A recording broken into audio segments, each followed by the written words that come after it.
Hi, everybody. Jonathan Broadbent here, your host of UnWoke Academy. Today, I thought I'd spin us off in a little bit of a different direction. What you're seeing here is the work attire that I so proudly bought many years ago when I launched this company.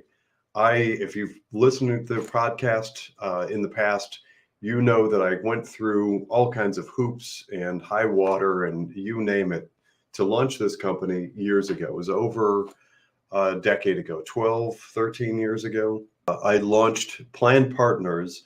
Yeah, I don't know how well you can see the logo. I happen to have actually picked a green color for the logo that closely matches the green screen that's behind me. So it may not show up well.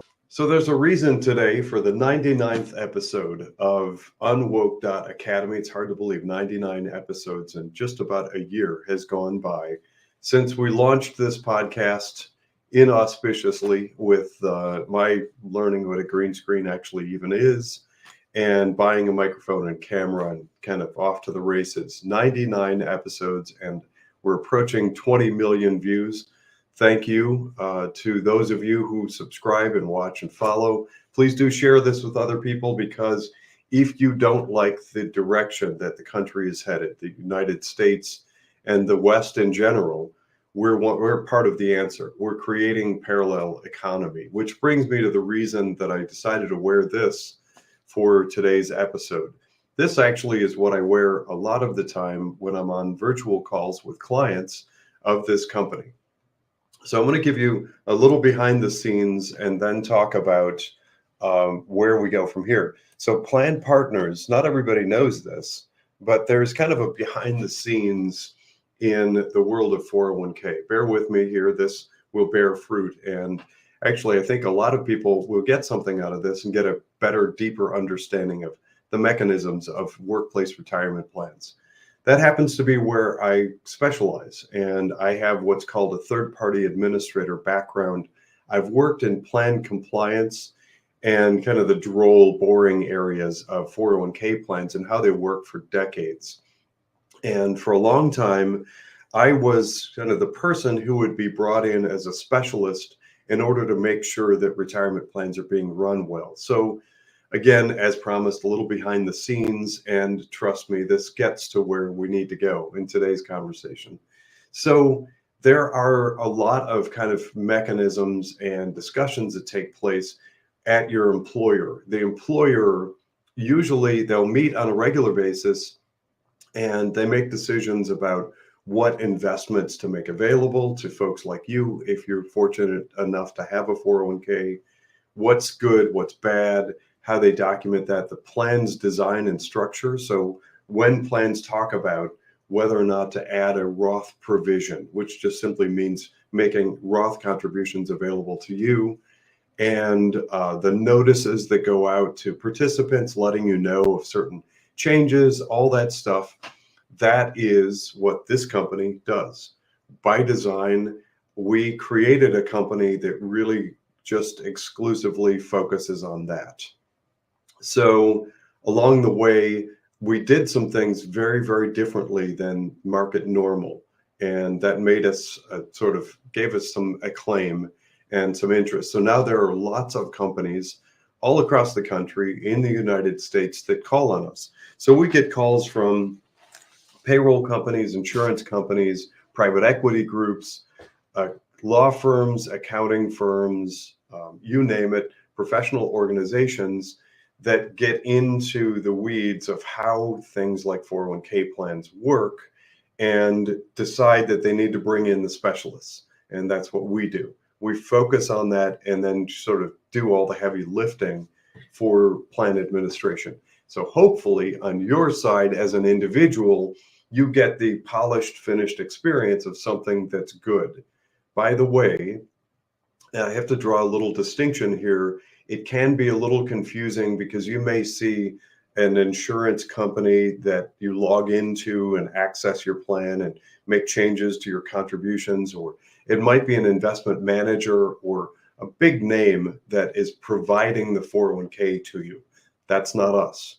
we're the ones that make sure that that company does their job well and delivers it to you in a meaningful way at hopefully the lowest price at the best possible service. There's a lot of negotiation that is supposed to go on there. And companies that do it well, they can get a really good offering with great investments at a low cost, with good servicing, things like automatic deductions that go from your payroll into the 401k, et cetera. There's a lot of that mechanism.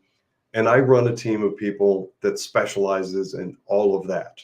And we do what's called fiduciary due diligence and reporting. We integrate with the accountant, the lawyer, the record keeper. Sorry, I'm throwing out some terms you may not know, but don't worry about that. You don't need to, there won't be homework. This is all stuff I'm kind of throwing in a little bit of extra in case somebody listens in that understands this world. That's the world that we live in. And I started this company with the intention, it was actually before it was Planned Partners, we started as fee-based 401k. We actually still have that domain. If you type in fee-based 401k, it will redirect to Planned Partners. That's our website. And because I started making some noises years ago as a conservative, as somebody fighting and advocating for traditional American values, which means not antagonizing children with things like race baiting and masking and forced mandated jabs and medical experiments. That was kind of a starting point for me. In my private life, I started advocating for those things and pushing for better quality education and all sorts of stuff. I kept, as a starting point, I was trying to stop schools from doing things like race baiting, because that is terrible and we should want none of it. That put me on the radar, unfortunately, of some bad actors. And we came under attack. It's now, I'm coming up on 3 years ago. It really started in earnest. And we got letters and phone calls and threatening demands. And at one point, I was invited in, I was told I had to go in to this boardroom and I got yelled at for about 4 hours from some nincompoop. My company has been under attack because here's what it looks like. And I'm going through this in the hopes that there are other people out there, when you go through it, know that there's light at the end of the tunnel and don't give in to bullies. There are bullies out there who want to suppress, attack, and mute conservative voices. Don't let it happen. If you are, and this is just happens to be where I am as a small business owner, but lots of people, half of America or more, have come under attack. When you are silenced on social media, or you are what's called doxxed, when somebody finds out your personal information and publishes it online, encouraging people to attack you personally, when you are attacked physically for wearing something like a Jewish or Christian emblem that shows your faith or something, when you wear a political slogan or hat that leads to people attacking you, when you really do anything that deviates from the far left narrative that's being pushed these days, there are lots of different ways that we become attacked. One of them is called canceling, the cancel culture you may have heard of. And it's real. There are people out there that will try I've seen it all over the place, including one of the first things that comes to mind is realtors. Realtors rely a lot on their reputation, and conservative realtors who try to fight back against the transgender agenda and the rainbow mafia, LGBTQ plus and all that stuff. Many of them came under attack and they were receiving fake, false reviews on media platforms that review professionals. I'm not going to name any because I'm not prepared with any statements on them. But that is one of many different ways of attacking. There are people that showed up, for instance, to board meetings or did something to try and fight back, to claim and put their foot down in support of traditional Western and American values, and found that their boss was called. That's another crazy one.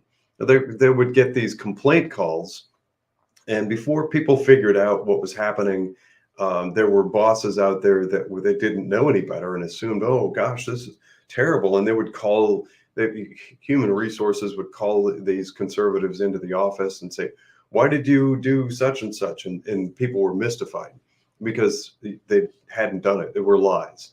So people on the left are, in my book, vicious and aggressive and will do all kinds of things to silence conservative voices. Another example is swatting. I actually got to the point with such vitriol online about my stance on positions that I contacted local law enforcement. I know many of them, and I told them specifically in emails and voicemails, if somebody happens to call with some sort of weird threatening thing from my address, you know me, here's my mobile number, call me, because it's probably fake. It's probably somebody trying to create a swatting sort of situation. That all goes to just the horribleness of the environment that we're in. Everyone who is not buying into the far left woke narrative, who's fighting on any of the fronts, fighting for free speech, fighting for Second Amendment rights, for family and individual and women being able to defend themselves with Second Amendment rights, families being able to defend and protect their home and properties and their lives, livelihood, small business advocacy, fighting against medical tyranny, for proper education in schools.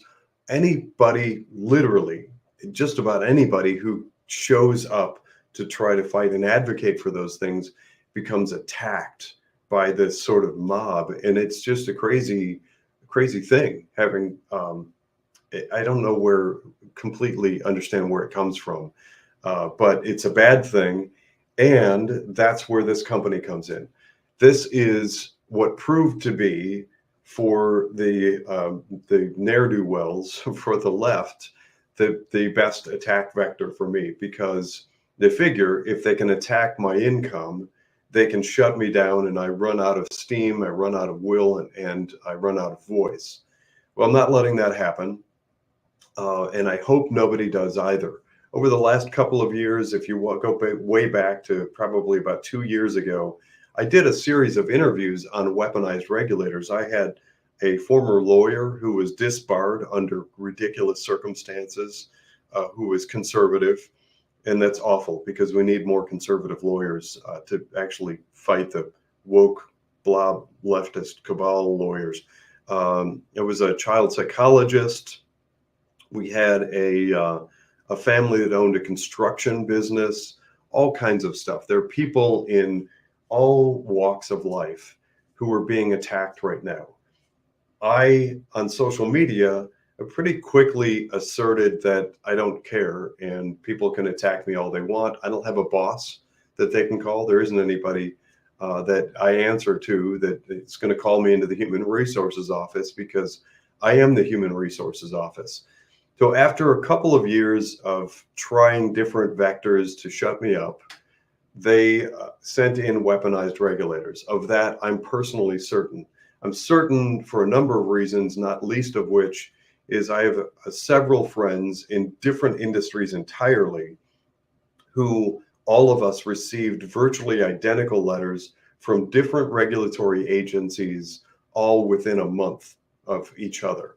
And we had all been to school board meetings. We had advocated against masking children. We had been advocating for conservative values and principles. That put us on the radar, and that proved to be the attack vector for the anti-American leftist globalist cabal who hate conservatives. What that resulted in, I have gone through now about, I lost track, I think it's about 32 months of weaponized regulators. By the way, I pushed and emailed, and I had assertive conversations with the people representing these regulatory agencies. And I can clearly, definitively say that neither I, my company, or anybody who works for or consults for me is considered of any wrongdoing.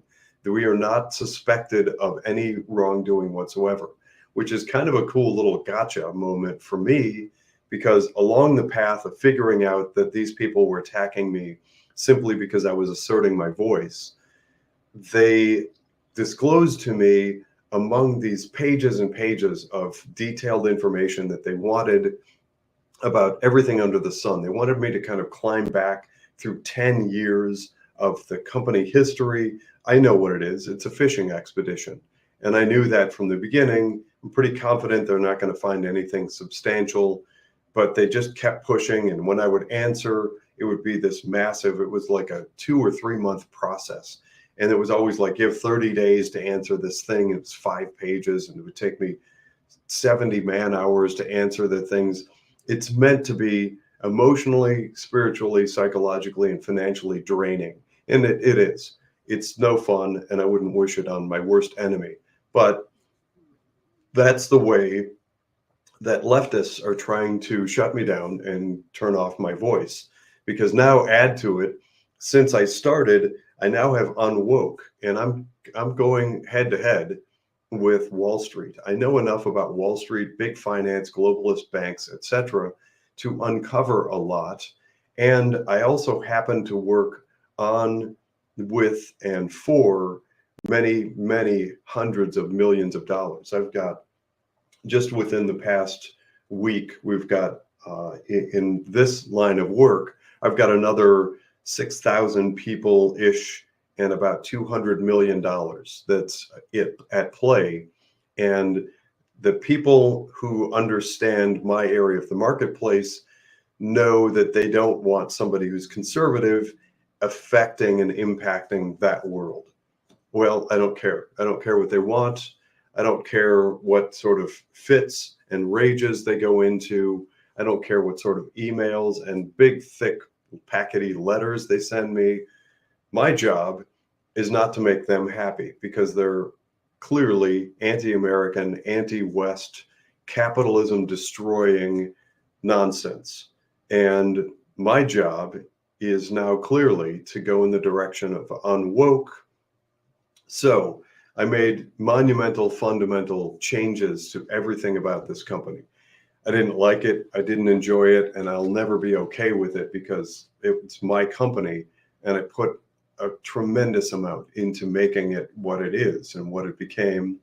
I'm thankful to have had the years at this company, Planned Partners, but I've actually put out there and communicated to all those agencies and all the people that I work with and communicate with, and the ones that look to me for consulting services and help in that space where I'm an expert.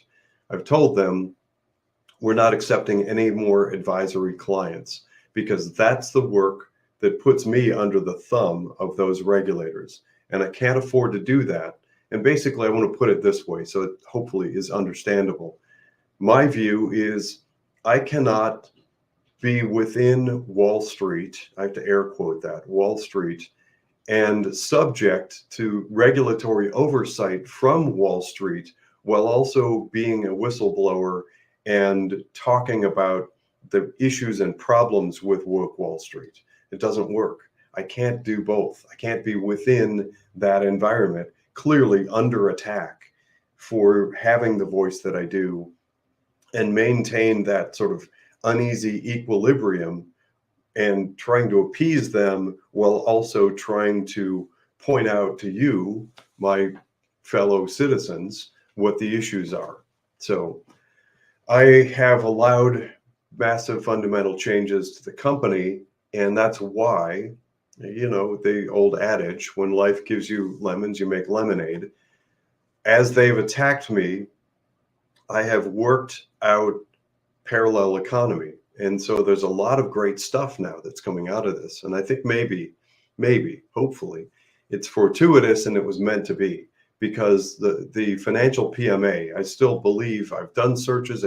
Please, if you're in the audience and you find something or know a PMA in the world of finance that existed before us, let me know, because it's my understanding at this point still, we are the first financial PMA, and that's actually our website, financialpma.com. That website is a private club designed for us to work together and get away from those weaponized regulators and all the industry that is designed to steer us into the woke left. That's what the Financial PMA is all about. There's a little short intro video that I put up on the landing page, financialpma.com. It also led to my great new friends, Matt and Drew, over at Inspire. It led to understanding and discovering Inspire Advisors and Inspire Insight. It also led to my friendship with Second Vote. And now, as of coming up on a year ago, Second Vote closed and have given me personally all of the research and data. There's about a decade of information and research that went into Second Vote. I have all of that. It's actually stored with friends of mine, Andrew Ridow and the folks over at Liberation Tech. I also have a backed up copy on our servers here in the offices. So eventually, part of the plan is to revive that and maybe bring some of that back to life as well. But these are the things that come out of having that mindset. When you get attacked, punch back. Don't give in to bullies. My suggestion, as you hear of this, and I think it's very common, it's happening unfortunately all over the country, and it's probably happening to people you know, or when it happens to you personally. I hope you take this to heart. Don't give up.